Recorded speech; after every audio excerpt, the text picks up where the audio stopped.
क्या आपको पता है अभी जो स्वतंत्रता या फिर गणतंत्र दिवस में जो राष्ट्रीय तिरंगा लहराता है वो इस देश का पहला तिरंगा नहीं था। इससे पहले करीब 5 बार से भी ज्यादा बार इस झंडे को बदलाया गया था। सन 1857 को भारत का पहला झंडा बना था जो कभी ऐसा दिखता था। इस झंडे को ब्रिटिश शासक के द्वारा बनाया गया था। लाल रंग का इस झंडे के ऊपर यूनियन जैक का साइन और दाईं तरफ एक स्टार का निशान। लेकिन दुख वाली बात, ये झंडा पूरे भारत का होते हुए भी जो था अंग्रेजों का झंडा। ये झंडा था भारतीय के ऊपर अंग्रेजों का शासन का प्रतीक। इसके बाद 1905 को कलकत्ता में पहली बार भारतीय झंडा बना था।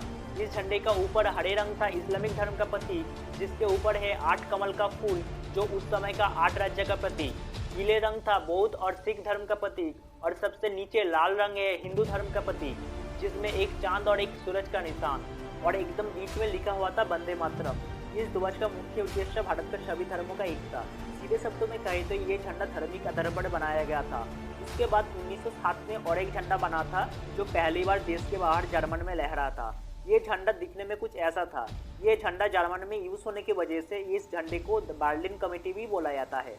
फिर 1917 में जब बाल Gangadhar Tilak home rule league आंदोलन शुरू किया तब ये झंडा बना था। झंडे पे लाल और हरे रंग का पट्टे के ऊपर चांद और सप्तर्षिमंडल का 7 तारे और बाईं तरफ ब्रिटिश यूनियन जैक का साइन। इसी कारण भारत के लोगों के बीच ये झंडा लोकप्रिय नहीं हुआ। महात्मा गांधी के विचार में लाल रंग हिंदू और सिख धर्म का प्रतीक और हरे रंग इस्लाम धर्म का प्रतीक। लेकिन इस ध्वज में देश का पिछड़े पड़ा जाति का भी सम्मान देना चाहिए, इसलिए उन जाति के लिए सफेद रंग उपयोग किया गया और आखिरकार 1921 में इस झंडे को अपनाया गया। इस झंडे पे है चरखा जो 3 रंगों के ऊपर है। चरखा कर्म का प्रतीक, यानी सभी धर्म का लोग एक साथ काम करके देश को आगे ले जाएगा और ब्रिटिश सरकार के खिलाफ एकजुट होंगे।